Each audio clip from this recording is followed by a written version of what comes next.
नमस्कार। World news में आज ईरान में उथल पुथल मची हुई है। आधी रात को 100 से ज्यादा शहरों में भारी बवाल मच गया जब हजारों प्रदर्शनकारी सड़क पर उतर आए, जिसके बाद ईरान सरकार भी एक्शन में आ गई और इंटरनेट शटडाउन कर दिया, पूरा एयर स्पेस बंद कर दिया।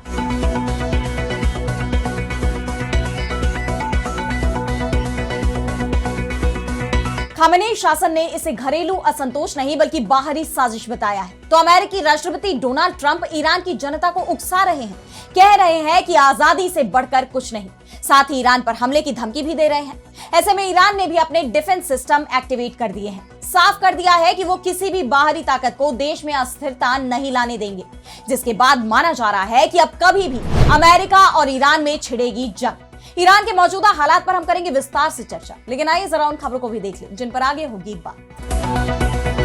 अमेरिका की नजर शुरू से ही वेनेजुएला के तेल पर थी। अंतरिम राष्ट्रपति रोड्रिगेज का फूटा गुस्सा। उधर अमेरिकी राष्ट्रपति ट्रंप ने एक और देश पर हमले के दे दिए संकेत।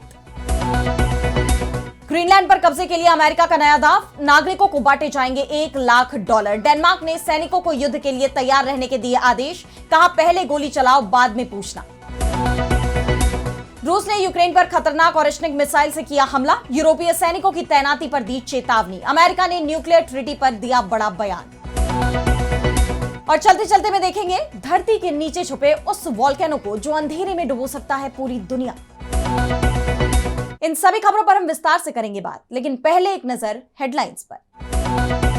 चीन और बांग्लादेश के साथ मिलकर भारत को घेरने की तैयारी में पाकिस्तान। तीनों देशों में सहयोग पर किया बड़ा दावा। क्षेत्रीय कनेक्टिविटी, व्यापार और विकास को बढ़ावा देने की कही बात। ट्रंप प्रशासन ने जारी की नई ट्रैवल एडवाइजरी। अमेरिकी नागरिकों को 20 से ज्यादा देशों की यात्रा न करने की सलाह। संघर्ष और अस्थिरता का दिया हवाला। पीएम मोदी ने राष्ट्रपति ट्रंप को नहीं किया कॉल। भारत से ट्रेड डील पर अमेरिकी कॉमर्स मंत्री लुटनिक का नया दावा। कहा पूरी डील तैयार थी लेकिन एक फोन कॉल की वजह से रुक गई। फिलीपींस में भरभरा कर ढह गया कचरे का पहाड़। एक शख्स की मौत, मलबे में दबे 38 लोग। तो ईरान में हालात बेहद तनावपूर्ण हो गए हैं। 13 दिनों से देश में सरकार के खिलाफ प्रदर्शन लगातार जारी है और अब ये और उग्र हो गए हैं। हालात ये है कि सरकार ने इंटरनेट शटडाउन कर दिया है। देश भर में सेना की तैनाती की जा रही है। यहां तक कि ईरान का एयर स्पेस भी बंद कर दिया गया है, जिसके बाद ये मामला बिल्कुल भी आंतरिक नहीं लग रहा, बल्कि आशंका तो इस बात की जताई जा रही है कि अब कभी भी अमेरिका ईरान पर हमला कर सकता है। यही वजह है कि ईरान ने अपने सभी डिफेंस को एक्टिवेट कर दिया है। दरअसल बीती रात तेहरान समेत अलग अलग 100 शहरों में हजारों की संख्या में लोग इकट्ठे हो गए। प्रदर्शनकारियों ने सड़कें ब्लॉक की, आग भी लगा दी।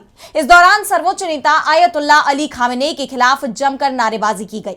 भीड़ ने खामेनेई को मौत और इस्लामिक रिपब्लिक का अंत हुआ जैसे नारे लगाए। तो कुछ जगहों पर प्रदर्शनकारी क्राउन प्रिंस रजा पहलवी के समर्थन में रहे। उन्होंने ये आखिरी लड़ाई है, शाह पहलवी लौटेंगे के नारे लगाए। माना जा रहा है कि ये प्रदर्शन ईरान के निर्वासित क्राउन प्रिंस रजा पहलवी के आह्वान पर और भड़क गए हैं। ईरान के आखिरी शाह मोहम्मद रजा पहलवी के बेटे रजा पहलवी ने लोगों से सड़कों पर उतरने की अपील की थी। उन्होंने कहा था कि मैं राष्ट्रपति ट्रंप की तारीफ करता हूं। आजाद दुनिया के नेता के तौर पर उन्होंने एक बार फिर सरकार को जवाबदेह ठहराने की जरूरत पर जोर दिया है। अब समय आ गया है कि दूसरे लोग उनके नक्शे कदम पर चले, अपनी चुप्पी तोड़े और मजबूती से ईरानी लोगों के समर्थन में कार्रवाई करें। दरअसल अमेरिकी राष्ट्रपति डोनाल्ड ट्रंप ने पहले ही ईरान को चेतावनी दी थी कि अगर इन प्रदर्शनों को दबाने के लिए बल प्रयोग हुआ तो अमेरिका ईरान पर हमला भी कर सकता है। लेकिन ईरान ने भी इसे चैलेंज के तौर पर लेते हुए साफ कर दिया था कि किसी भी हमले की आशंका हुई तो ईरान पहले ही अटैक कर देगा। लेकिन राष्ट्रपति ट्रंप भी पीछे हटने को तैयार नहीं है। वो जंग के मूड में दिखाई दे रहे हैं। यही वजह है कि उन्होंने दोबारा ईरान को धमकी दी है। ट्रंप ने कहा कि मैंने उन्हें बता दिया है कि अगर वे लोगों को मारना शुरू करते हैं, जैसा कि वे अपने दंगों में अक्सर करते हैं, तो हम उन्हें बहुत जोरदार तरीके से निशाना बनाएंगे। उन्होंने ईरानी जनता को भी संदेश दिया है कि आजादी से बड़ा कुछ भी नहीं है। इन हालात में सड़कों पर बढ़ता उबाल खामेनेई के लिए बड़ी परेशानी बनता जा रहा है, क्योंकि ईरान तो पहले से ही दावा कर रहा है कि इन प्रदर्शनों के पीछे अमेरिका और इजरायल का हाथ है। वो खामेनेई शासन के तख्ता पलट की कोशिशों में जुटे हुए हैं। वैसे जून की जंग का उद्देश्य भी यही था, हालांकि तब वो इसमें कामयाब नहीं हो पाए और अब उन्होंने ईरान को आंतरिक रूप से अशांत करके खामेनेई को सत्ता से हटाने की योजना बनाई है। लेकिन इस बार भी ईरान के रुख से साफ है कि वो किसी के आगे नहीं झुकेगा। ईरानी सरकार किसी भी तरह की अस्थिरता को बर्दाश्त करने के मूड में नहीं है, इसलिए उसकी तरफ से भी प्रदर्शनकारियों के खिलाफ सख्त कार्रवाई की गई। इन प्रदर्शनों पर काबू पाने के लिए पहले ही खामेनेई ने पुलिस बलों को तैनात कर दिया, जिसके बाद कई जगह पर पुलिस और प्रदर्शनकारियों में झड़प भी हुई। अमेरिकी ह्यूमन राइट एजेंसी के मुताबिक प्रदर्शनों के दौरान हुई हिंसा में अब तक 45 लोग मारे गए हैं, जिनमें 8 बच्चे शामिल हैं। एक पुलिस अधिकारी की चाकू मारकर जान ले ली गई। और अब बीती रात जब ये प्रदर्शन और उग्र हो गए हैं, तो ईरान सरकार प्रदर्शनकारियों पर तो सख्त है ही, साथ ही अमेरिका और इजरायल से भी किसी भी हमले की स्थिति में पूरी तरह निपटने के लिए तैयार दिख रही है। तेहरान एयरपोर्ट को बंद कर दिया गया है और सेना को अलर्ट पर रखा गया है। यही नहीं, ईरान ने अपना एयर स्पेस भी बंद करते हुए कई क्षेत्रों में नोटिस टू एयरमैन यानी नोटम जारी किया है। आप जानते हैं कि नोटम हवाई खतरे की स्थिति में जारी किया जाता है, जो पायलटों को अलर्ट पर रहने का संकेत है। देश में कई जगहों पर डिफेंस सिस्टम को भी एक्टिवेट किए जाने की खबर आ रही है, जिसके बाद यह तय माना जा रहा है कि अब कभी भी ईरान और अमेरिका में जंग छिड़ सकती है। और अब बढ़ते हैं अगली खबर की तरफ, जहां हम बात करेंगे वेनेजुएला की। तो अमेरिकी कार्रवाई के बाद से ही वेनेजुएला में हालात अस्थिर नजर आ रहे हैं। भले ही वहां राष्ट्रपति डेल्सी रोड्रिगेज के नेतृत्व में अंतरिम सरकार ने कमान संभाल ली है, लेकिन अमेरिका उन पर भी दबाव बना रहा है। अमेरिकी राष्ट्रपति डोनाल्ड ट्रंप ये साफ कह चुके हैं कि वेनेजुएला किसे क्या बेचेगा और किससे क्या खरीदेगा, ये सब अमेरिका तय करेगा। अमेरिका ही वेनेजुएला का प्रमुख बिजनेस पार्टनर है, यानी ट्रंप वेनेजुएला को अमेरिका की कॉलोनी बनाने की राह पर नजर आ रहे हैं। लेकिन ये इतना आसान नहीं दिख रहा, क्योंकि वेनेजुएला अपनी संप्रभुता से समझौता करने के लिए अब भी तैयार नहीं है। भले ही राष्ट्रपति निकोलस मादुरो को अमेरिका ने अपनी हिरासत में ले लिया हो, लेकिन वहां के अंतरिम राष्ट्रपति रोड्रिगेज ने भी साफ कह दिया है कि वेनेजुएला अमेरिका की कॉलोनी नहीं बनेगा। और अब उन्होंने ट्रंप पर गंभीर आरोप भी लगाए हैं। सरकारी टीवी पर अपने संबोधन के दौरान रोड्रिगेज ने कहा कि अमेरिका की नजर शुरू से ही वेनेजुएला के तेल पर थी। ड्रग तस्करी, लोकतंत्र और मानवाधिकारों के बारे में सभी झूठ सिर्फ बहाने थे। रोड्रिगेज ने अमेरिका पर न सिर्फ तेल के लालच का आरोप लगाया, बल्कि यह भी साफ कर दिया कि वो अमेरिका के दबाव में सरकार नहीं चलाएंगी। उन्होंने कहा है कि उनकी सरकार ऐसे ऊर्जा संबंधों के लिए खुली है जहां सभी पक्षों का लाभ हो और आर्थिक सहयोग वाणिज्यिक अनुबंधों में पारदर्शी रूप से परिभाषित हो। यानी अमेरिका ही नहीं, रूस और चीन जैसे देश भी वेनेजुएला के साथ व्यापार जारी रख सकते हैं, जो ट्रंप के लिए खुले चैलेंज के रूप में देखा जा रहा है, जिससे ये हालात और बिगड़ सकते हैं, क्योंकि ट्रंप अभी भी रुकने के मूड में नहीं दिख रहे। एक तरफ जहां उन्होंने मादुरो को माफ करने से साफ इनकार कर दिया है, साथ ही यह भी साफ कर दिया है कि वेनेजुएला में अभियान अभी बहुत लंबे समय तक चलने वाला है, वहीं दूसरी तरफ उन्होंने वेनेजुएला के बाद मैक्सिको पर भी हमले के संकेत दे दिए हैं। ट्रंप ने मैक्सिको में जमीनी कार्रवाई शुरू करने की बात कही है। अमेरिकी राष्ट्रपति ने कहा कि अब हम ड्रग तस्करों के खिलाफ जमीनी कार्रवाई शुरू करने जा रहे हैं। मैक्सिको पर ड्रग तस्करों का राज है। उस देश की हालत देखकर बहुत दुख होता है, लेकिन ड्रग तस्करों का राज है और वे हर साल हमारे देश में 3 लाख लोगों की जान ले रहे हैं। वेनेजुएला में भी अमेरिका का अभियान ड्रग तस्करी के खिलाफ ही शुरू हुआ था, जो अब मादुरो की गिरफ्तारी पर भी नहीं थमा है। ऐसे में अब ट्रंप मैक्सिको में भी कुछ ऐसा ही करने के मूड में नजर आ रहे हैं, जिसे खतरे की घंटी के रूप में देखा जा रहा है, क्योंकि ट्रंप ये भी साफ कर चुके हैं कि अंतरराष्ट्रीय कानून भी उन्हें नहीं रोक सकते। उन्होंने कहा है कि मेरी अपनी नैतिकता, मेरा अपना दिमाग, यही एकमात्र चीज है जो मुझे रोक सकती है। मुझे अंतरराष्ट्रीय कानून की जरूरत नहीं है। अब देखना यह होगा कि ट्रंप के ये मनमाने फैसले कहां जाकर रुकते हैं। क्या अब वेनेजुएला के बाद मैक्सिको पर भी हमला होने वाला है? और अब अगली खबर में बात करेंगे ग्रीनलैंड को लेकर बढ़ते तनाव की। तो वेनेजुएला को लेकर कार्रवाई अभी थमी भी नहीं थी कि अब अमेरिकी राष्ट्रपति डोनाल्ड ट्रंप की नजरें ग्रीनलैंड पर है। ट्रंप के एक्शन में तेजी आती दिख रही है। ट्रंप बीते 1 साल से बार-बार ये कह रहे हैं कि अमेरिका ग्रीनलैंड पर अपना कब्जा चाहता है।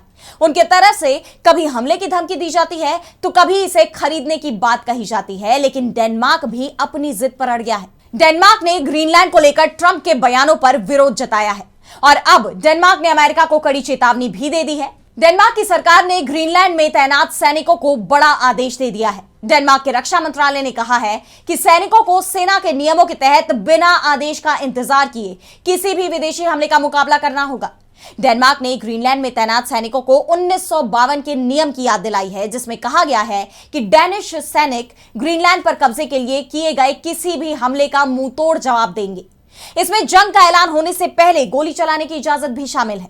डेनमार्क के इस बयान से साफ है कि वो चुप नहीं बैठेगा, जिसके बाद से अमेरिका भी सख्ते में है। बता दें कि मंत्रालय का यह बयान ग्रीनलैंड पर कब्जा करने के लिए अमेरिकी सैन्य हस्तक्षेप के विचार के बाद आया है। व्हाइट हाउस ने कहा है कि ट्रंप अभी भी ग्रीनलैंड को बलपूर्वक लेने की संभावना पर विचार कर रहे हैं। और अब जब डेनमार्क नहीं झुका तो ट्रंप ने एक नया प्लान भी तैयार कर लिया। ट्रंप प्रशासन ने ग्रीनलैंड के लोगों को लालच देने की योजना बनाई है। ट्रंप प्रशासन ने ग्रीनलैंड को अपने कब्जे में करने के लिए यहां के लोगों को कैश देने का प्लान बनाया है। मीडिया रिपोर्ट्स में दावा किया गया है कि अमेरिकी अधिकारी ग्रीनलैंड के हर निवासी को 10,000 से $1,00,000 तक की एकमुश्त रकम देने के प्लान पर काम कर रहे हैं।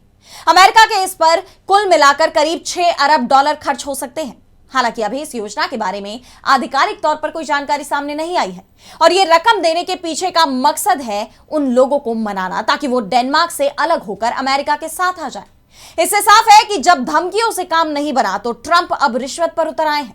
वो ग्रीनलैंड पर कब्जा करने के लिए हर पैंतरे अपना रहे हैं। इस बीच उपराष्ट्रपति जेडी वैंस ने यूरोप को चेताया है कि वो ग्रीनलैंड को लेकर ट्रंप को गंभीरता से ले और अगर वे ऐसा नहीं करेंगे तो अमेरिका को कुछ करना पड़ेगा। क्या करना है ये राष्ट्रपति पर छोड़ दे। बता दें कि यूरोपीय देश तो पहले से ही भड़के हुए हैं। ऐसे में नेटो के अन्य देश और अमेरिका के बीच अब जंग का खतरा और बढ़ता जा रहा है।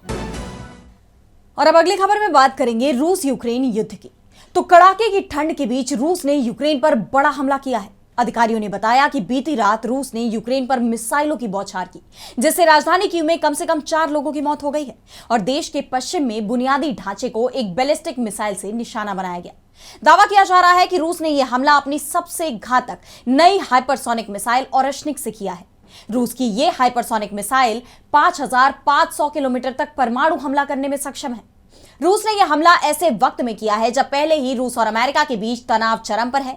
मॉस्को ने पेरिस में यूक्रेन और यूरोपीय देशों के बीच हुए समझौते पर भी चेतावनी जारी की थी कि भविष्य में किसी भी शांति समझौते के तहत यूक्रेन के इलाके में पश्चिमी देशों के military units, military facilities, warehouse और दूसरे इंफ्रास्ट्रक्चर की तैनाती को विदेशी दखल माना जाएगा। यूक्रेन में तैनात यूरोपीय सैनिकों को वैध लक्ष्य माना जाएगा। दरअसल पेरिस में कोएलिशन ऑफ द विलिंग में अमेरिका, यूरोपीय देश और यूक्रेन की बैठक हुई थी, जिसमें यूक्रेन को सुरक्षा की गारंटी दी गई।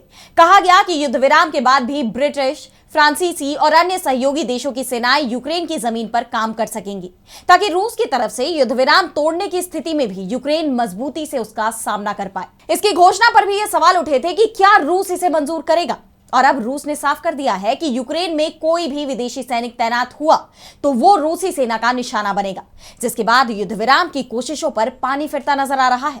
ये पूरा घटनाक्रम ऐसे वक्त में सामने आया है जब अमेरिका और रूस में भी तनाव इतना बढ़ गया है कि इन दोनों देशों में कब जंग छिड़ जाए कोई भरोसा नहीं है। आप जानते हैं कि वेनेजुएला पर कार्रवाई के बाद अटलांटिक में अमेरिका ने रूस के 2 ऑयल टैंकर जब्त कर लिए, जिस पर रूस ने अपनी परमाणु ताकत का हवाला देते हुए अमेरिका को टैंकर छोड़ने की धमकी दी थी, जिससे दोनों देशों में टकराव के हालात बने हुए हैं। और इस बीच अमेरिकी राष्ट्रपति डोनाल्ड ट्रंप ने रूस के साथ न्यूक्लियर ट्रीटी पर भी अपना रुख साफ कर दिया है। उन्होंने कहा है कि अगर ये एक्सपायर हो जाता है तो हो जाए। आप जानते हैं कि 2010 में साइन की गई न्यू स्टार्ट नाम की इस न्यूक्लियर कंट्रोल ट्रीटी के जरिए अमेरिका और रूस की परमाणु शक्तियों पर लगाम लगाई गई है। इस समझौते के तहत दोनों देश 700 डिलीवरी व्हीकल्स, मिसाइलों, बॉम्बर और पनडुब्बियों पर 1550 से ज्यादा वॉरहेड तैनात नहीं कर सकते। लेकिन अब अगर ये टूट जाती है तो मौजूदा हालात को देखते हुए आने वाले वक्त में परमाणु युद्ध की संभावना से इनकार नहीं किया जा सकता। ऐसे में बढ़ते तनाव के बीच अब सवाल यह है कि क्या अमेरिका रूस और यूक्रेन के युद्ध को खत्म करवा पाएगा या रूस के साथ अमेरिका की जंग का नया मोर्चा खुलेगा। और अब चलते चलते मैं बात करेंगे ज्वालामुखी यानी वोल्केनोज की। तो जब हम ज्वालामुखी की बात करते हैं तो हमारे दिलो दिमाग में एक ऊंचे पहाड़ और उससे निकलते हुए लावा और धुएं की तस्वीर आती है। लेकिन क्या आपने कभी ऐसे ज्वालामुखी के बारे में सुना है जिसके पास कोई एक पहाड़ नहीं होता बल्कि पूरी की पूरी जमीन होती है जो लावा उगलने वाली होती है? जी हां, इन्हें लार्ज इग्नियस प्रोविंसेस कहा जाता है यानी LIPs। और इनका लावा एक दिन या एक हफ्ते में खत्म नहीं होता बल्कि यह सिलसिला हजारों लाखों सालों तक चलता रहता है। ये ज्वालामुखी इतने विशाल होते हैं कि एक बार में 10,000 क्यूबिक किलोमीटर तक लावा बाहर निकाल सकते हैं। ये इतना लावा है कि ऊंचे से ऊंचे पहाड़ इसके नीचे दबकर समतल हो जाए। करीब 25 करोड़ साल पहले रूस के साइबेरिया में ऐसी ही एक तबाही मची थी जिसे साइबेरियन ट्रैप कहा जाता है। इसने जो मंजर दिखाया उसे वैज्ञानिक ग्रेट डाइन कहते हैं। इस विस्फोट से इतनी जहरीली गैसें निकली कि धरती के 90% जीव जंतु और पेड़ पौधे हमेशा के लिए खत्म हो गए। पूरी दुनिया एक जलती हुई भट्टी बन गई थी और हवा इतनी जहरीली हो गई थी कि सांस लेना जानलेवा हो गया था। लेकिन आपको जानकर हैरानी होगी कि भारत का नक्शा बदलने में भी इन्हीं विस्फोटों का हाथ है। हमारे देश का डेक्कन ट्रैप इसका सबसे बड़ा उदाहरण है। लाखों सालों तक यहां से इतना लावा निकला कि उसने चट्टानों की कई किलोमीटर मोटी परतें बना दी। आज हम जिस दक्षिणी पठार पर चलते हैं वो कभी खौलता हुआ लावा था। दरअसल होता यह है कि आम ज्वालामुखी फटते हैं और जल्दी ही शांत हो जाते हैं, लेकिन ये बड़े ज्वालामुखी धरती को संभलने का मौका ही नहीं देते। इनसे निकलने वाली राख सूरज की रोशनी रोक देती है और कार्बन डाइऑक्साइड जैसी गैसें तापमान को 4 से 6 डिग्री तक बढ़ा देती हैं। ये गैसें समुद्र के पानी को भी इतना बदल देती हैं कि जलीय जीवन खत्म होने लगता है। यानी देखा जाए तो ये वो ज्वालामुखी थे जिन्होंने जब जब करवट ली तब तब धरती का भूगोल बदल गया। और इसलिए जब भी आप डेक्कन की पहाड़ियों को देखें तो सोचिएगा जरूर कि ये शांत पत्थर कभी उबलता हुआ लावा हुआ करते थे। फिलहाल आज इस वर्ल्ड न्यूज में इतना ही। देश दुनिया की तमाम बड़ी खबरों के लिए आप देखते रहिए डीवी लाइव और मुझे दीजिए इजाजत। नमस्कार।